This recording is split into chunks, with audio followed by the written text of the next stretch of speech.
on lockdown. I'm Ron Onesti from our little bit of rock and roll heaven here in St. Charles, just outside of Chicago, the Arcada Theater.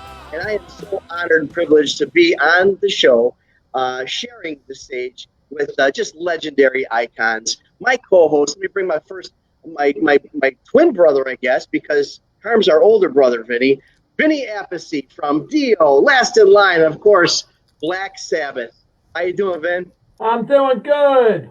You are looking good every week. I gotta say that you're looking better and better, and this whole personal grooming thing is really working for you. It's the lighting. it's these LED lights. I'm telling you, they wash everything out of your face. Let's bring our older brother. Hope you don't take offense to the fact that I'm claiming as my older brother as well. Yeah, you could have him as an older brother. I mean, I'll tell you what. You keep Frank. I'll take Carm. Okay. Okay. That's Hey, cool. also joining with us again, legendary icon drummer and a guy that I just, as we do this each week in and week out, I realize just how many people, how many lives this guy, how many careers that he's touched. From Vanilla Fudge, also Jeff Beck Band, also the Rod Stewart Band. Vinny, God damn it. Carmine, I'm still ready. Carmine Appice. Hey, Vinny.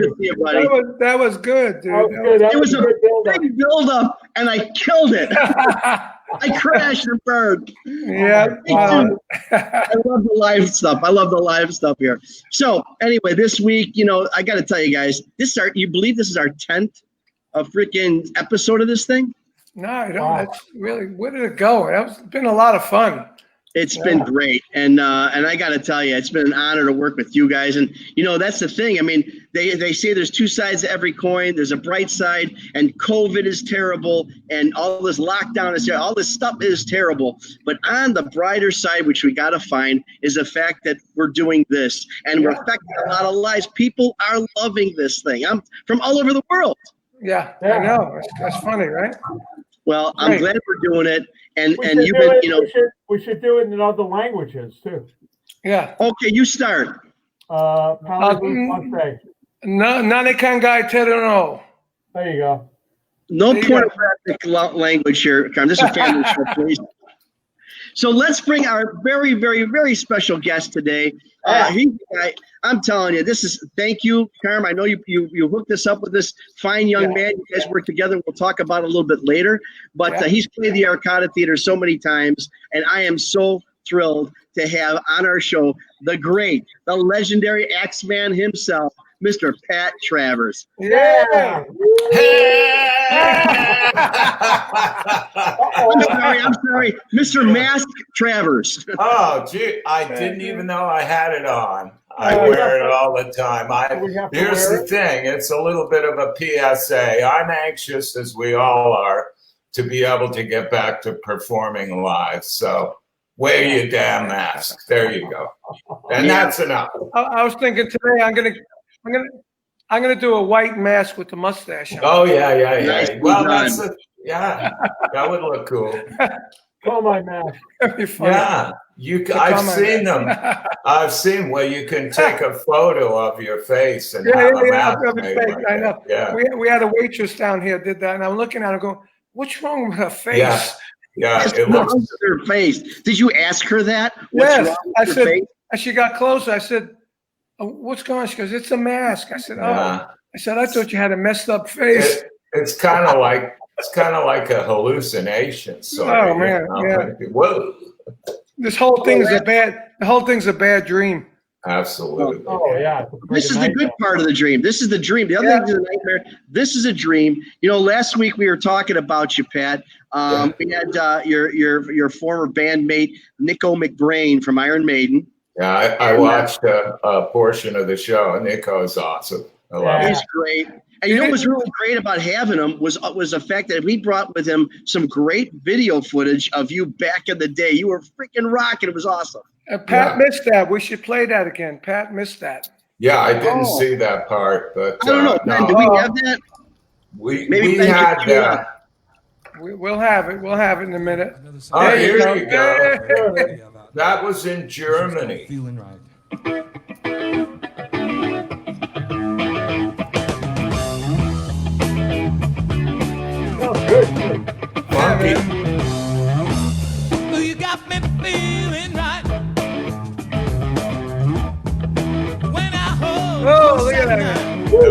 that guy. Woo, baby. There's something I wanna let you know. I ain't gonna let you go. I ain't gonna let you go, yeah. I like the shoulders, man. I like the shoulders. Yeah. Like that.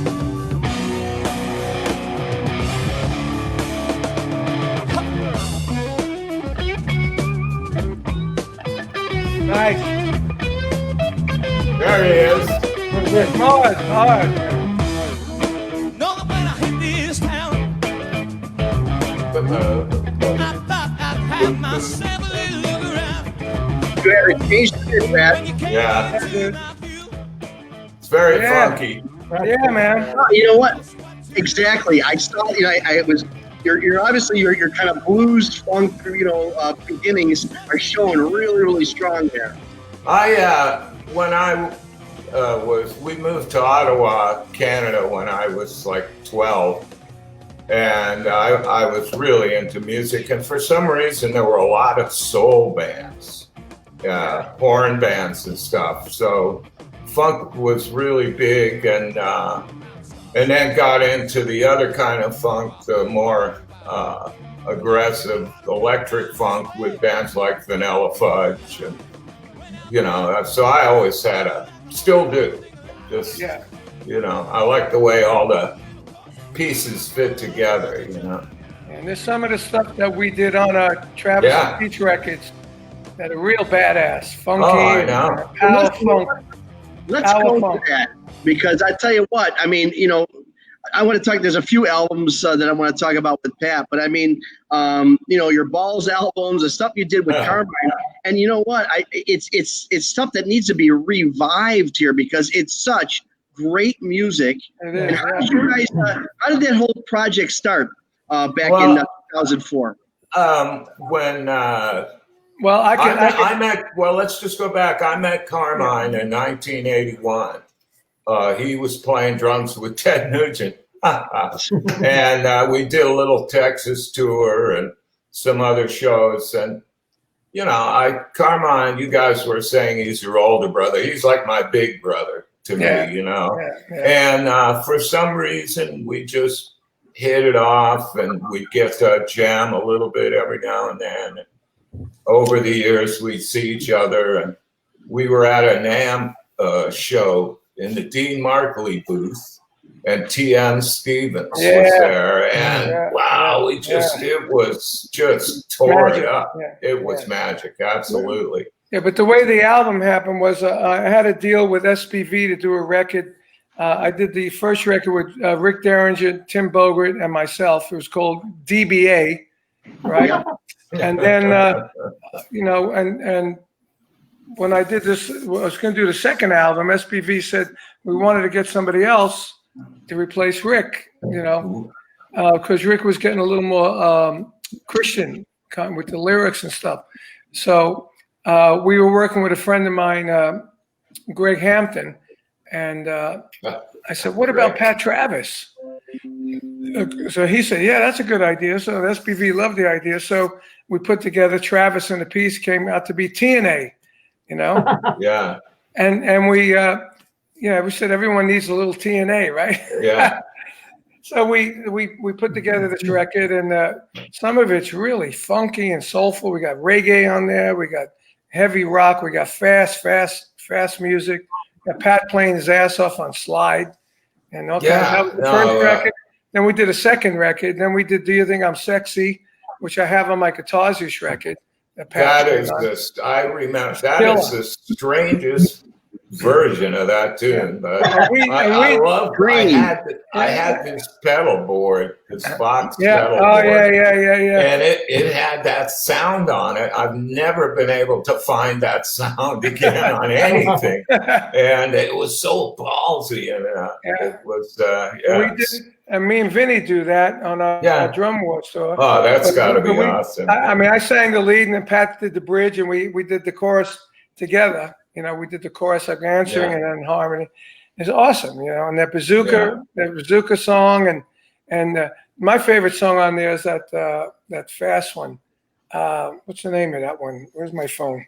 This re-release. Yeah, that one. Yeah, that one. Kind of psychedelic. Middle Eastern kind of vibe. Yeah, it's kind of psychedelic. Yeah, I'll tell you in a minute. I have it on the phone. Prog rock guys would love it. Needs to be re-released. Yeah, It is re-released. It's on. What the hell's the name of the label? Cleopatra. Yeah. Who I'm working on a new album for them right now for next year. What are we thinking, Pat? When do some new music coming out? Oh, I'm so excited! Actually, usually when we're doing an album, I come up with just enough tunes or maybe one more. This time around, I got like 14, and I just came up with another one yesterday. So I'm going to have to start weeding them out and only focus on 10. But and we're able to rehearse, which is the best thing. My drummer and bass player, Tommy Craig and David Pastorius, they live over near Melbourne or Indian River Beach, and we rehearse over there. So we get a couple of times a week, and we're able to just jam and go through just like the old days, Yeah, that's great. You didn't have a specific thing that you had to rehearse that day. We could just go in and come up with an idea and go with it for a while, and that's where the good stuff comes from. Well, Pat's on Cleopatra, Cactus on Cleopatra. Yeah. And Rick Derringer is going to be on Cleopatra. And next spring, we're going to tour together, the 3 acts. Yeah. Wow. So that'll be fun. And there might be an album. It might be an album where we do a blues cover they're talking about, where, like Pat will do 3, Rick will do 3, and Cactus will do 3. And then maybe we'll do 1 or 2 together, Yeah, that's we're going to start on that around the end of the year. Yep. Speaking of blues covers, I got asked to play on William Shatner just finished releasing a blues album for Cleopatra. Oh, he's doing a new one? Yeah, it's awesome. I did this back around New Year's. And he's got Skunk Baxter. He's got everybody. All these guys. And I played on I Put a Spell on You. I mean, you got to hear this thing. The vocal, because I don't know if you ever heard the original by Screaming Jay Hawkins, but it's really nuts, He's like, and Shatner goes right there. It's awesome. Yeah. So I played on his last album. Yeah. So they're going to. I can't believe I'm hearing this. They're going to use that track to promote the album, and instead of doing a video, he's having it animated. So they're going to have me playing guitar animated with Shatner. I can't wait to see this. That's great, dude. That's great. Yeah, that's great. There we go. There it is.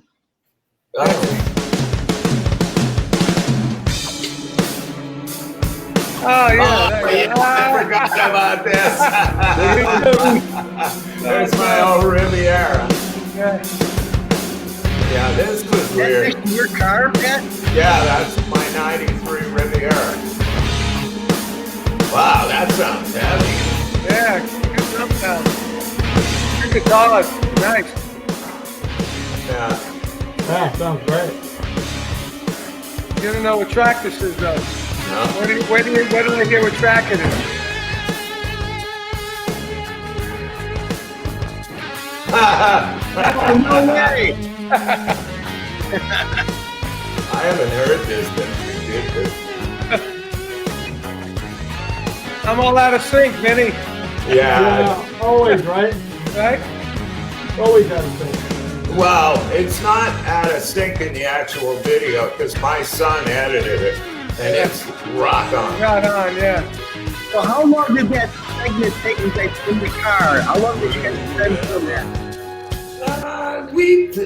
We did that in my neighborhood. It was all pretty easy. My son, we was like, I guess 18 at the time. He shot and edited all this. This is my neighbor's garage.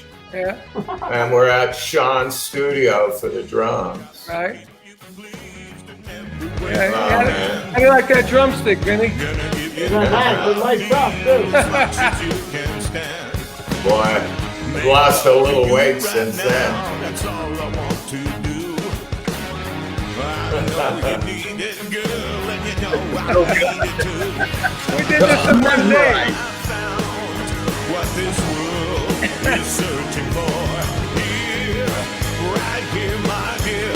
I love the track, man. Yeah, the track is great. And all my life, I've hoped and I prayed for someone just like you to make me feel the way you do. Never ever gonna give you up. I'm never ever gonna stop the way I feel about you. Girl, I just can't live without you. Two legends, two icons, rocking it. Love it. So funny.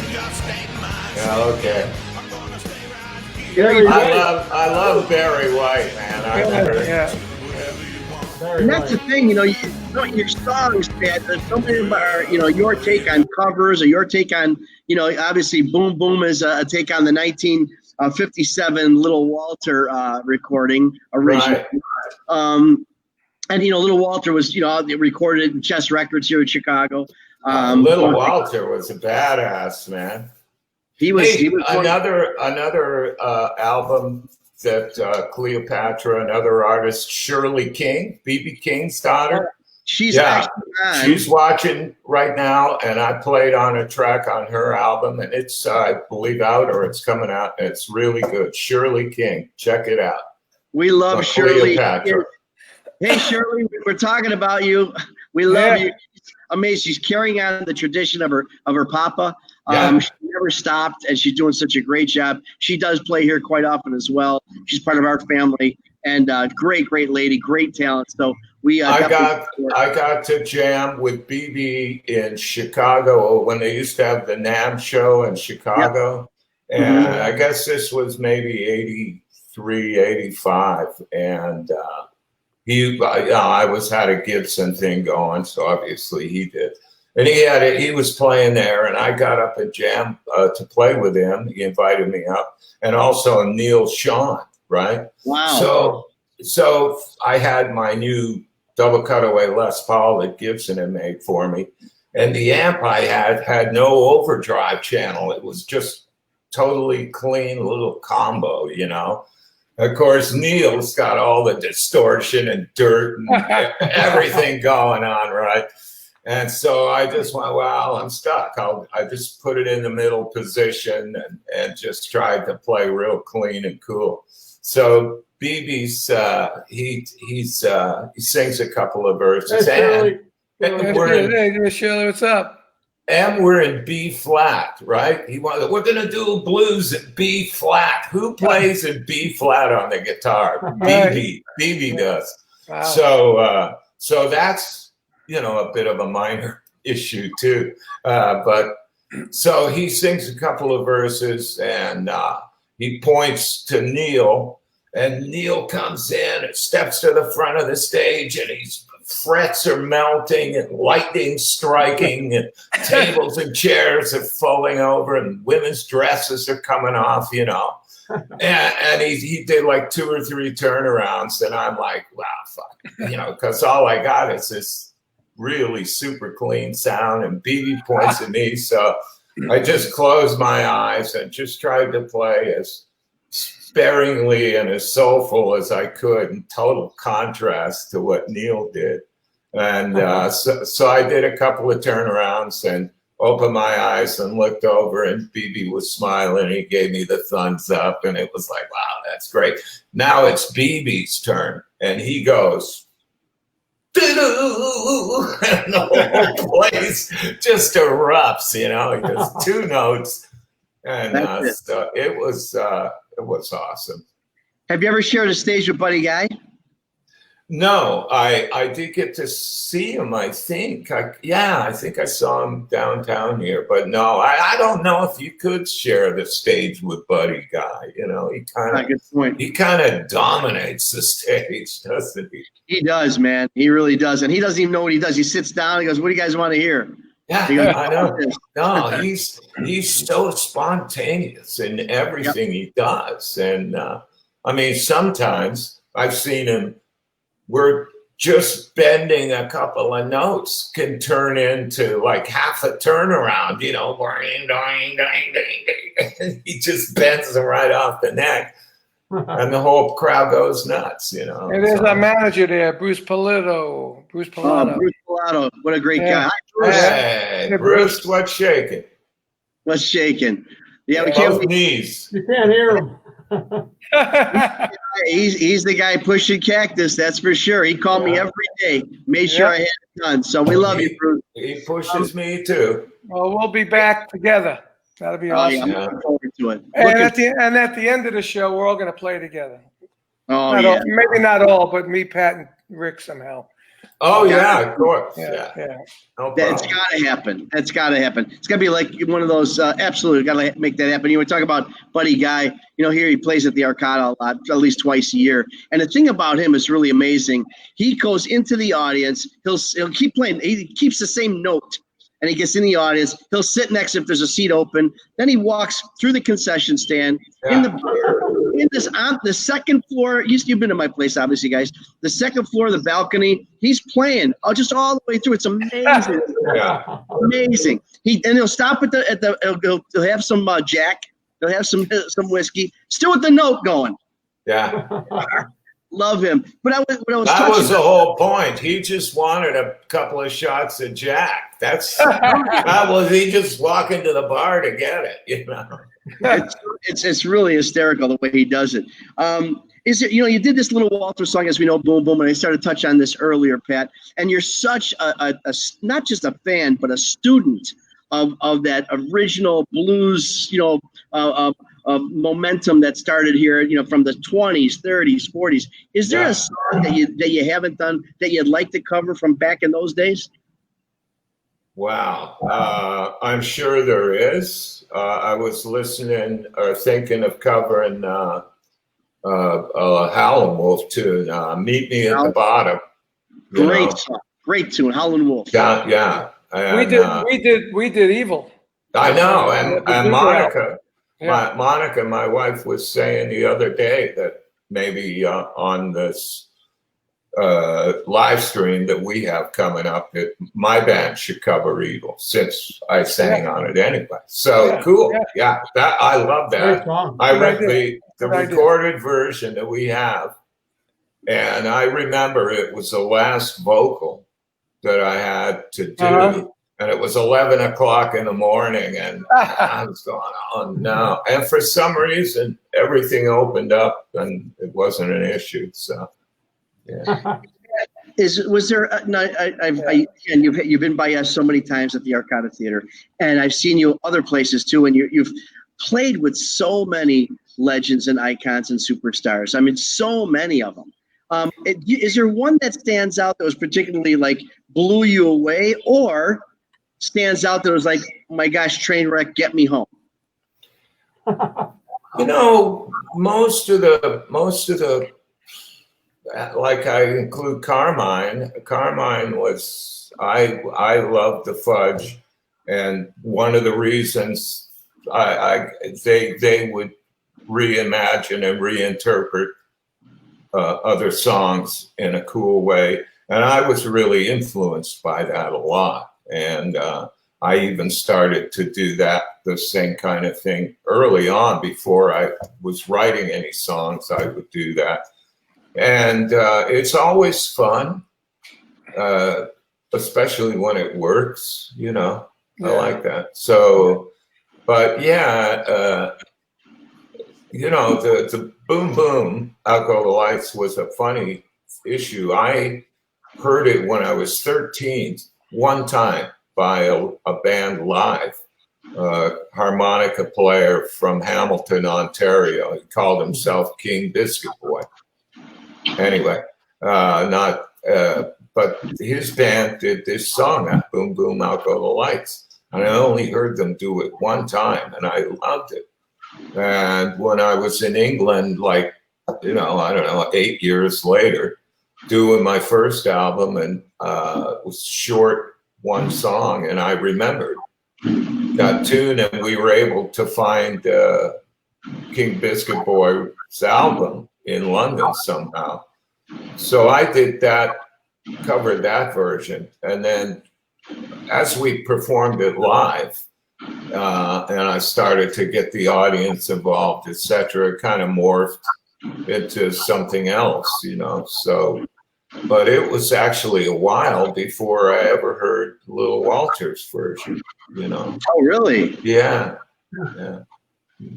Once again, growing up in Canada, and there was a lot of blues people, like people you'd never heard of that weren't famous, but a lot of guys played the blues, I think, in Ontario and Quebec for some reason. And you don't hear that. You don't. I mean, I can tell you. I mean, maybe I'm not as informed, but I don't think I realized just how big the blues it was up there. Yeah, it's amazing. A lot of real, and you know, bands. I remember that we were way up north, Quebec, Kapuskasing or Ontario, some mining town, and there was a band from Louisiana, and the guy had slide. It was the first time I ever saw a blues slide player, you know, and these guys were so good, and of course they never you know, you never heard of them, but so people like the blues. So. Hey, Bruce still do. Bruce said to tell you a Hendrix story. The Hendrix? Yeah. I was I remember hearing either Foxy Lady or Purple Haze on the AM radio in my mom's Falcon. Joyce. Hey. And I was 13, and I was so blown away by this, and got the album. It immediately changed everything for me as far as the guitar. I remember experimenting with feedback and all kinds of stuff. Yeah, and then he came to Ottawa. I played at the Capitol Theatre, an old movie theater, beautiful place. And I saw the second show. I was in the 12th row aisle, and I told all my buddies at school that if he destroyed his guitar, I was going to get a chunk of it. And yeah, it was all bravado and braggadocious. But so anyway, Hendrix, I mean, I was just so overwhelmed. I'd never seen one Marshall amp before. He had 3 stacks, you know. Yeah. And Noel Redding had 3 stacks of Sun Coliseum amps. You know, Timmy used to use those. Yeah. They were vicious. And so it was just awesome. And then he was doing Wild Thing at the end.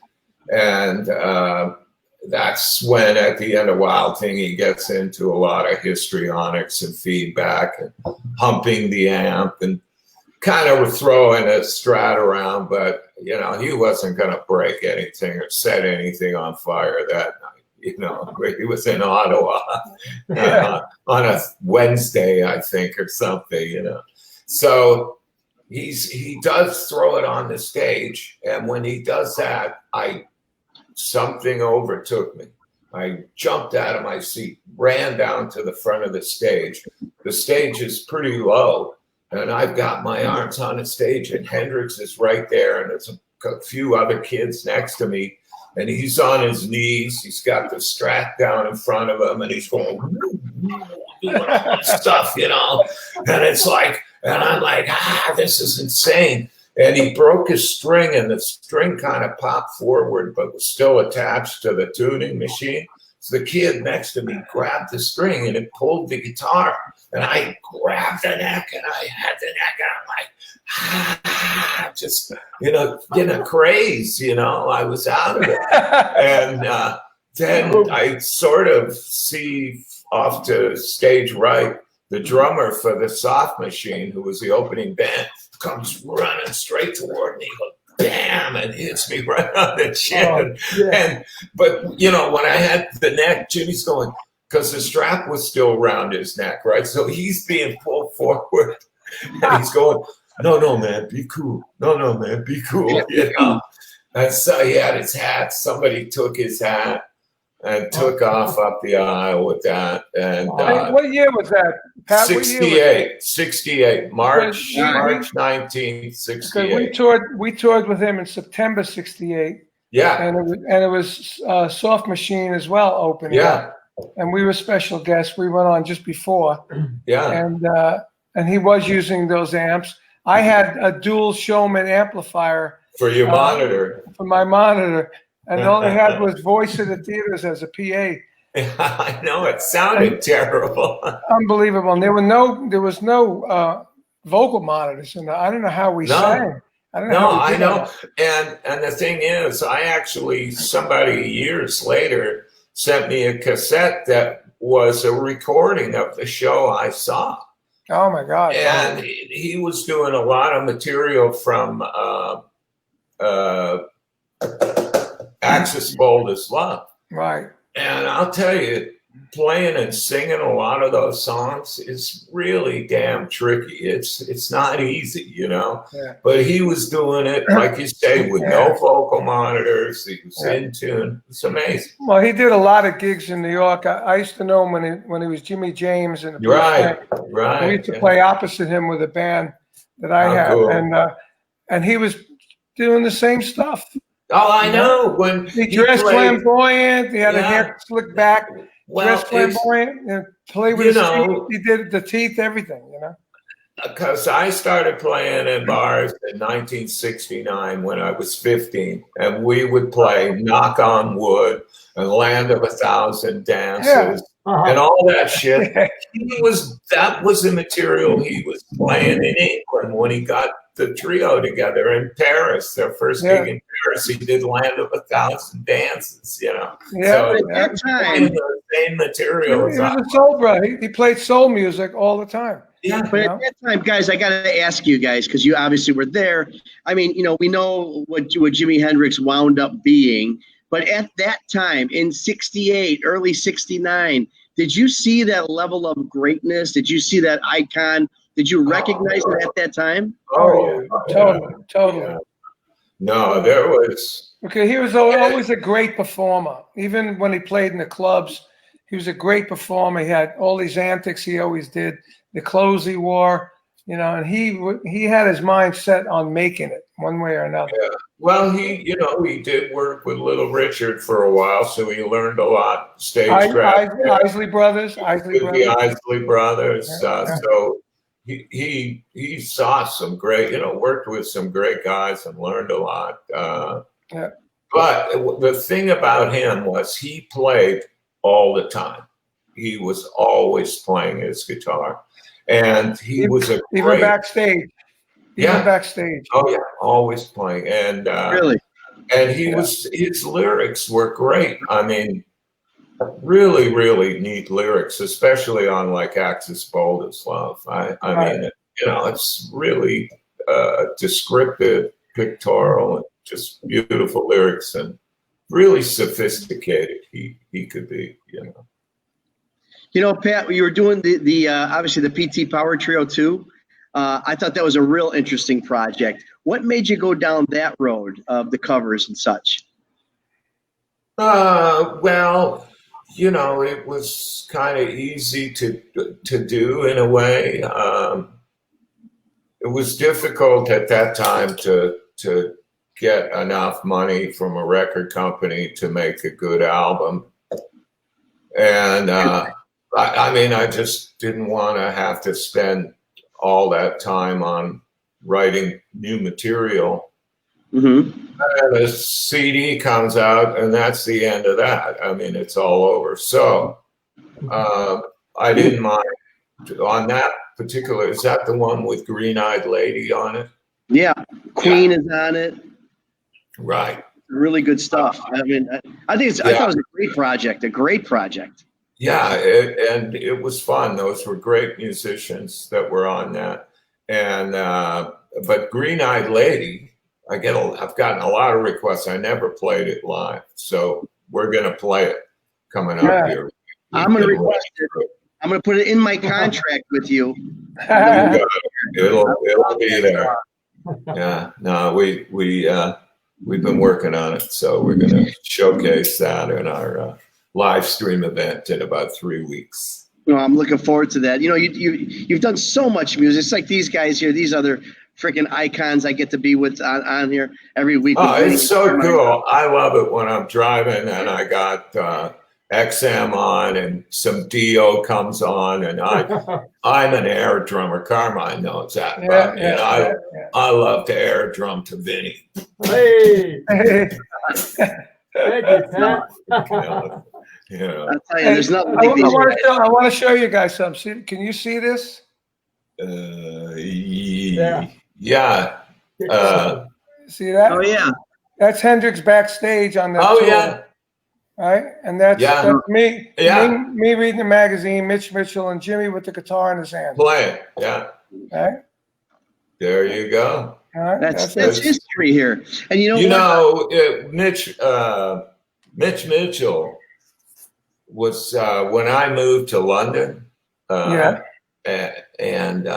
it was kind of sad because there was this one pub called. There you go. Look at you. Look how dapper, Carmine. Look at me, huh? You are a close horse, man.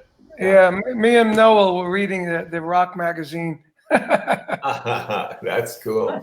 But Mitch Mitchell, when I moved to London in about 1976, and there was a pub called the Red Lion in Fulham, and was one of the few places where pre-punk, before the punk thing, and regular bands could get up and play. And Mitch Mitchell was always in there wanting to jam with everybody. Oh yeah.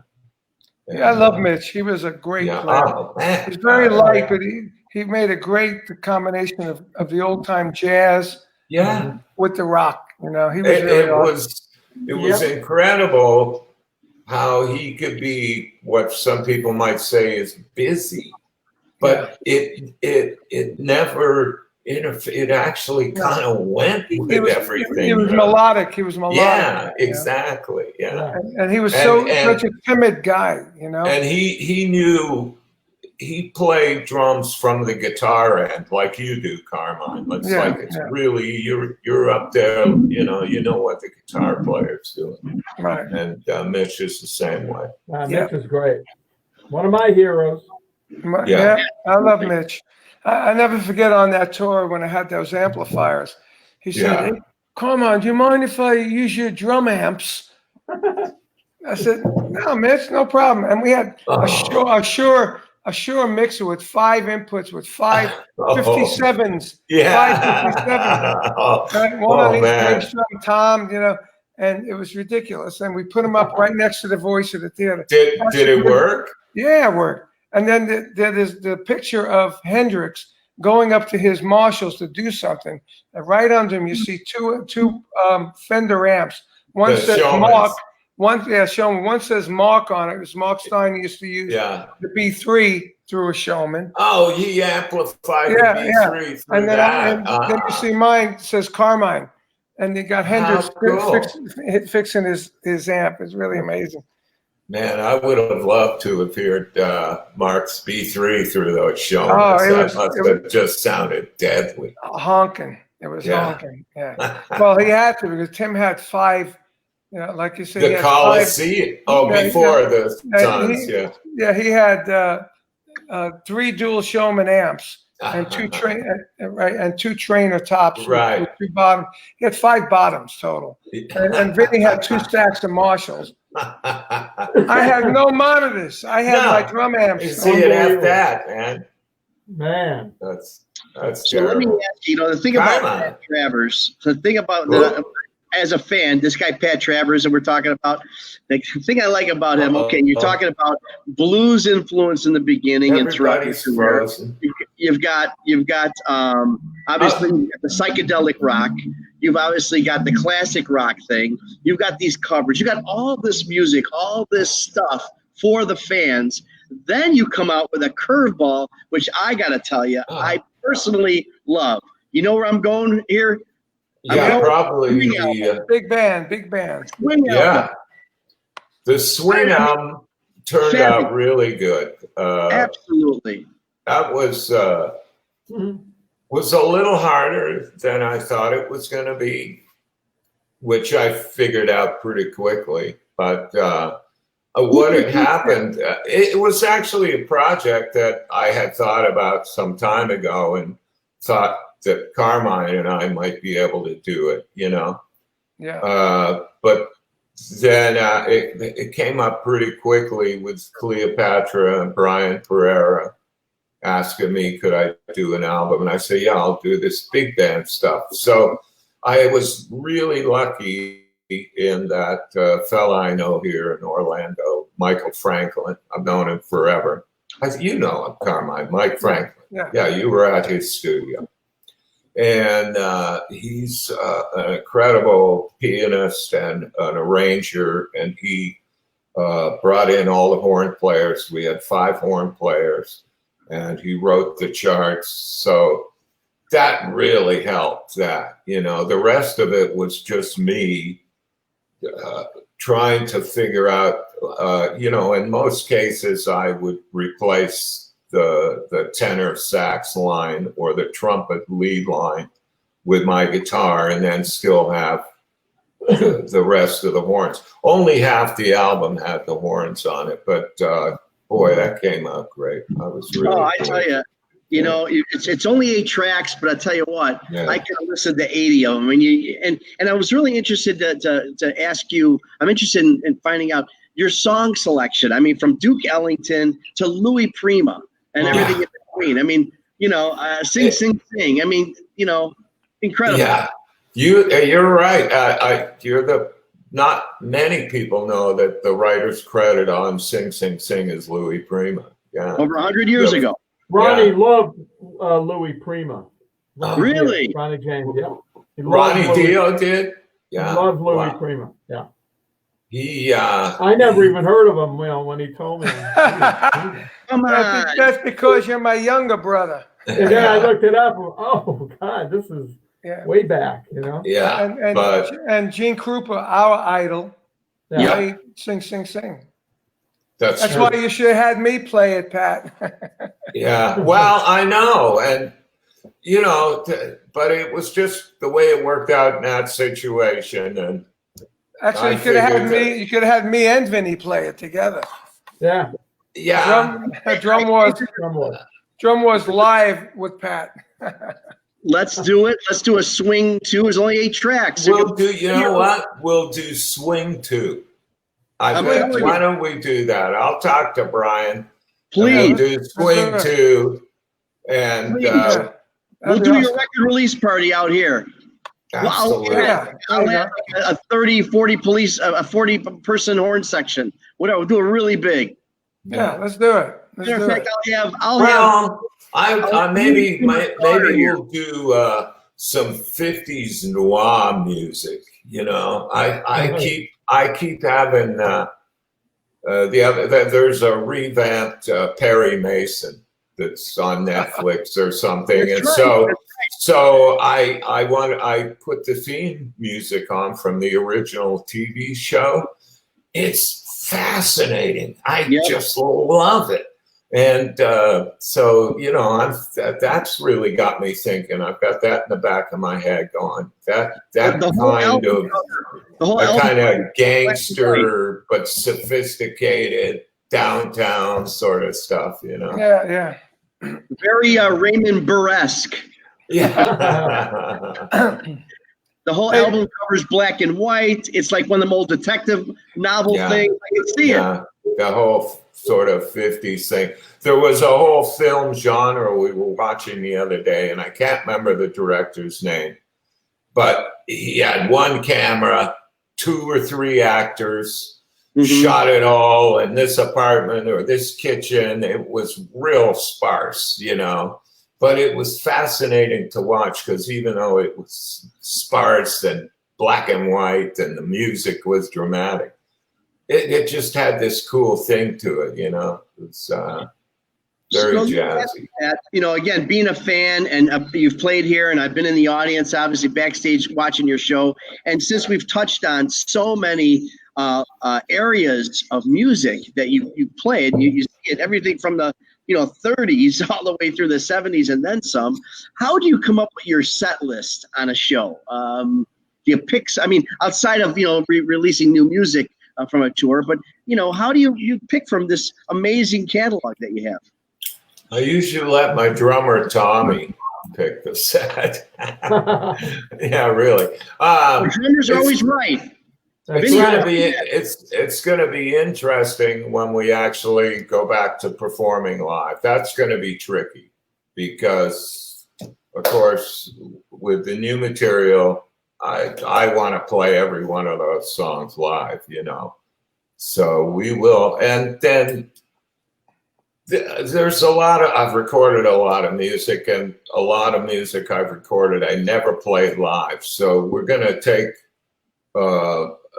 When we do these live stream concerts, we're going to rehearse some deep tracks and try to play stuff that I've never played live before, and then when we do get back to things, we'll just have to do a 2-hour set or something. Vinny, what do you think about Travers Does Dio? Oh, I could do it. I can sing Dio, man. Not everything, but I got Ronnie down, and I love that shit. Yeah, I want to do some Dio. That would be killer. That would be killer. Yeah. Oh no. Let's do it. That's the one. That's the one Vinny has to play on. Yeah. Oh, absolutely. Yeah. Let's think about doing that. Yeah. I met Ronnie when he was with Rainbow the first time in '76. Oh, wow. And I met him at the Speakeasy. And he was just the sweetest, nicest guy. Because I was like a young punk in London. I only had my first album out. Yeah, he was always. But nice he just had no airs about him, and was interested in what you were doing, and just a super guy. And what a powerful performer he was, man. Oh yeah. What a voice. What a power voice. Yeah. My son Elijah loves Ronnie Dio, man. A lot of kids. My son's not a kid, but a lot of younger guys into metal and stuff love Ronnie Dio, man. That new band, Liliac, the new band, a family, and they love Dio, and the lead singer is incredible the way she sings. It sounds like Ronnie. Yeah. And, unbelievable. So, Pat, did you ever play at the Speakeasy? Yeah. No. No. I got up and jammed with Johnny Thunders one night. Oh yeah. Yeah. But it was horrible. I can't imagine. I know Hendrix played there. We played there. I don't know how you could play there. It was the unbelievable. Stage was so small. It was packed with everybody from the Who, some of the Beatles, Hendrix. It was amazing. The gear, gear took up the whole area, and it was so fucking loud, man. And hot. Oh, and hot, yeah. Hot and hot. Yeah. You didn't play a long set.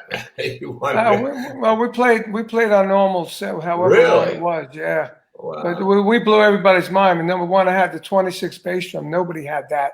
And I had all the drummers, Mitch Mitchell and Jim Capaldi and Keith. Oh, no shit. They were all coming up. Capaldi once. Yeah, they're going, wow, what's that bass drum? And it's like, well, it was my bass drum because everything was so loud. I had to have everything bigger. Yeah, you're right. I know. Drummers had the worst time. Oh my God. Of it. It was terrible. beating the crap out of their cymbals and drums. They got their drum heads are all dimpled. Yeah, I was like Vinny the Wrecking Machine. Then I wrecked all the drums. I bet. Yeah. They didn't make them as good either. You know, the hardware. No. Everything was.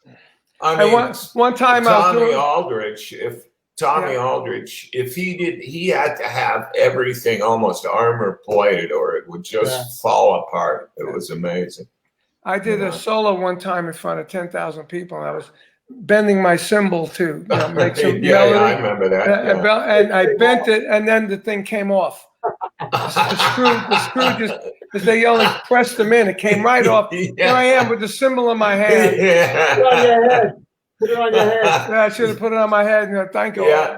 That was hilarious. Oh, well. You know, Vinny and Carmine recently came out with a tremendous salute to Ronnie's 10th anniversary of his passing, guys. Yeah. You got to hear this. I got to check that out.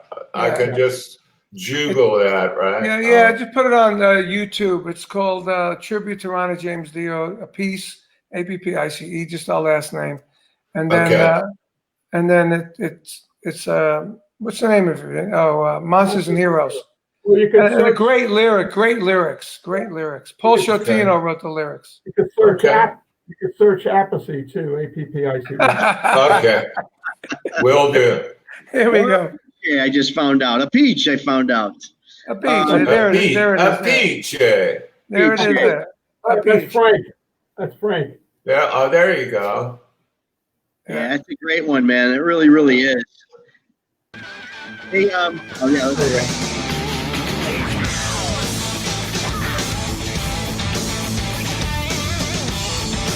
see. All right. Yeah.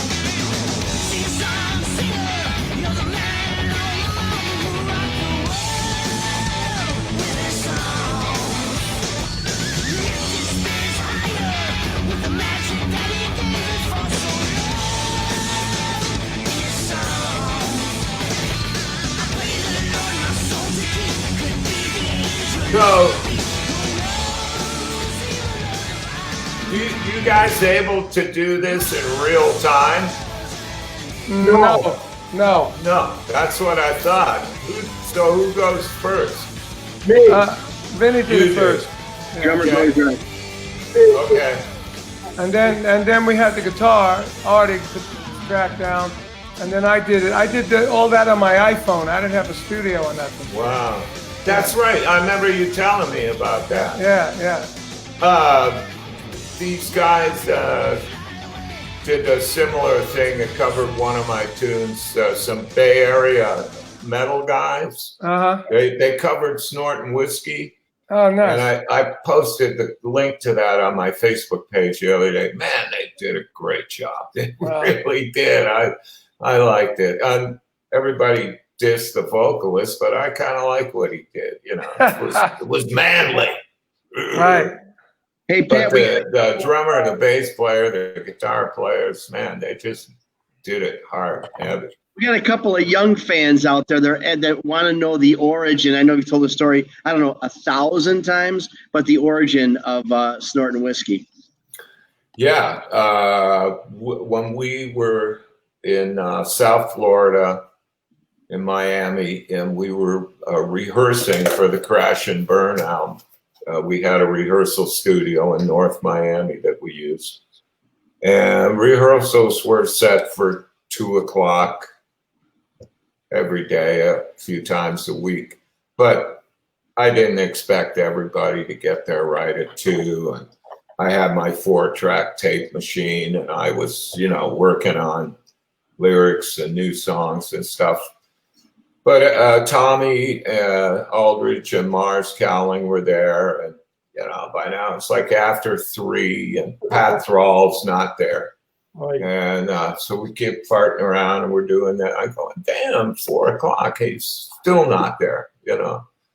Pre-cell phone, so there's no way to know where he is.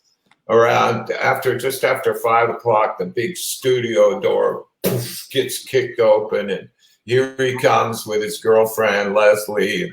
one of her boobs is hanging out. And I mean, they're obviously, you know, been up all night.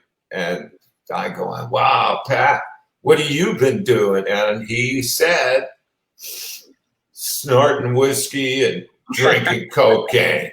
And he actually said that. And I said, well, that sounds like a song. And I had I already had the guitar riff. So it took me like 8 minutes to write that song. Yeah. Cool. Wow, So, incredible. You know, Pat, go ahead.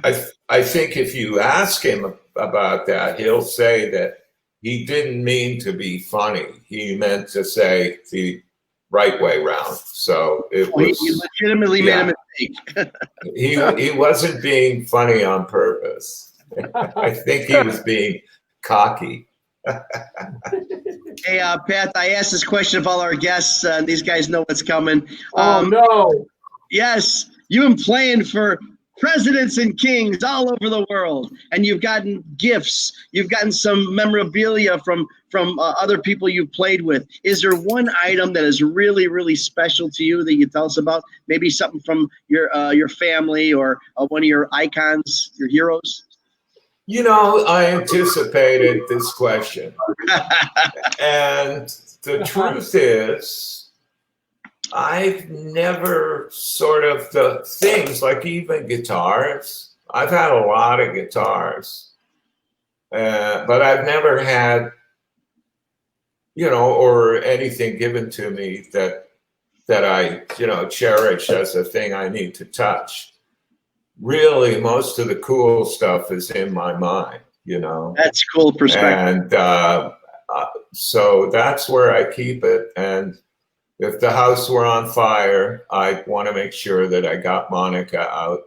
And then, and one thing, I do now have a guitar that is so freaking cool. It's a Strat. Yeah, it's a super Strat. And this was made for me by John Cruz. And it's a special Strat. It's a Ferrari Blue Pozzi over top, and it's what they call an overspray. This is seafoam green underneath. And this is, the body's made out of mahogany instead of alder. Yeah, so it's solid. It's heavy. I call this guitar timber, and it's got a real big fat maple neck. It's like it's like concrete. And so I'd also make sure I had this one with me. Okay. It's my new, well, I've had it for about 6 months now, so it's awesome. It looks like it's about 50 years old, but it's new. Have they been telling you anything about when you may or may not be going out? I know that's what everybody wants to know. It doesn't matter. As a matter of fact, I got some kind of an update today, but I know we won't be performing live anytime soon. I don't see it. I don't know how that could happen unless they had a test that you could do in 24 hours or 48 hours. There's not, nobody's going to put on the show. And if a venue can only have 25% of its capacity, how are they going to be able to pay us? You know, the first place they're going to go is, well, we can't pay anymore. We were working cheap in the first place, you know. So, yeah. Well, you know what? I got to tell you, Pat, you've been tremendous, and want to congratulate you on. I don't want to leave everybody on a bummer. We are going to come back, but I think, you know, you know, that's why I had my mask on, and I think if everybody did that stuff, it happens sooner. But we're going to do our live streaming of Pat Travers Band 3 weeks from this Saturday. We'll do some promo. Hopefully you can help to let people know. Absolutely. And I love this show. And I think, you know, we never would have done this if it weren't for the current situation. No, so, you're right. And I was going to say, and we'll get better at it. as we go along, you know. Oh, the manager says probably mid 2021. There you go. That's what I would say. Yeah. But I'm keeping busy. We're rehearsing. I'm training. I'm going to be ready when we come back. Yeah. We're going to be ready for you and for Last in Line and for Cactus and the Fudge and all the rest of you legends here at the Arcada and everywhere else around the country and the world. Pat Travers, we love you very much. Congratulations on a great career and stuff coming up. Vinny, Carmine, I mean, how lucky am I, Pat? Look who I'm talking to. You're the best. Well, these are my true brothers here. I love Carmine. You guys are great. Hey, next week we have some of Vinny's guys. We got Kenny Aronson, who played bass with Derringer. Fabulous. Plays with everybody. And we have Phil Susan that plays with Vinny and Last in Line. And plays with Ozzy. And so we're going to have some fun with that. Because Phil played with us with Drum Wars and plays with Vinny. And I play with Kenny with Leslie West, and he plays in my Rod Stewart show. So it's like, family again. But really great players, great legendary guys. Right And we on. got Ronnie Thal coming up, too. Yeah, and we got Bumblefoot. Oh, that's awesome, man. Bumblefoot in 2 weeks. Yeah, my bass player David was showing me a clip from him. He's awesome. He's amazing. He's amazing. Yeah. And then Rick Derringer is going to be on as well. We're going to. Wow, Crazy. cool. Yeah, and Okay. hey, Vin, Rick's coming to my house here on Sunday to video something. Cool. Yeah. Oh, yeah. Give me a call while he's there, so I I can. will. Yeah. Okay. I'll do All right. it. Man, I wish I could be on that call. How cool is that going to be? Yeah, that's a good call. Oh yeah, Rick is great. I've known I love Rick. a long time. Yeah. Wonderful. And everybody out there has got to be liking and sharing and everything about this. Tell everybody that we're doing this. We're getting a lot of fans from all over the world. We want to thank, of course, Ben Wheeler, Stephanie, all our help out there, our producers, and of course Steve Love, who's together. Can I just do one plug? I finally have a new guitar strings that I'm endorsing. They're called Dog On It. They're awesome strings. I just had I have my own signature set, but I really mean they're good. And I don't endorse anything. So how do we get them? Oh, good. Dog On It. Just go to Dog On It. Dog On It. There is a link on my Facebook page, so look there. Yeah, Awesome. so as Betty Ann says, stay safe, everybody. All All right. Are we done? Yeah, we're all done. All right, guys. All Thanks right. a lot. Thank you. See you next time. Good night, everybody. We'll see you next time. Vinny, I'm going to call you. Yeah, call me. Okay, bye. I'll talk to you in a bit, Carmine.